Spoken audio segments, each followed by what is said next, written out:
সুলাইমান আলাইহিস সালামের যুগ থেকে জাদুবিদ্যার চর্চা চলে আসছে। বিয়ে হচ্ছে না, তাবিজ করতেছে, তাবিজ করলে বিয়ে হবে, শিরক হয়ে গেল। আবার একজন একজনকে ভালোবাসে, অবৈধ ভালোবাসা, বৈধটা না অবৈধটা। এখন তার আবার বিয়ে ঠিক হয়েছে এক জায়গায়, এই বিয়ে সে ভাঙাবে, কবিরাজের কাছে গিয়ে বিয়ে ভাঙানি করতেছে, চালাচালি করতেছে, নকশা আঁকতেছে, করে না? স্বামী স্ত্রীর কথা শোনে না, স্ত্রী চলে গেছে কবিরাজের কাছে, গিয়ে বলছে আমার স্বামী আমার কথা শোনে না, তাবিজ করবো, তাবিজ দেন। স্বামী ঘুমায়, বালিশের নিচে দেখে তাবিজ। আছেন এরকম কুফরি কালাম?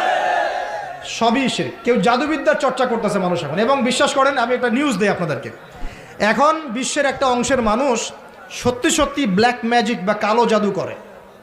ব্ল্যাক ম্যাজিক বা কালো জাদুর চর্চা হচ্ছে, আবার নতুন করে বিশ্বে কালো জাদুর চর্চা হচ্ছে।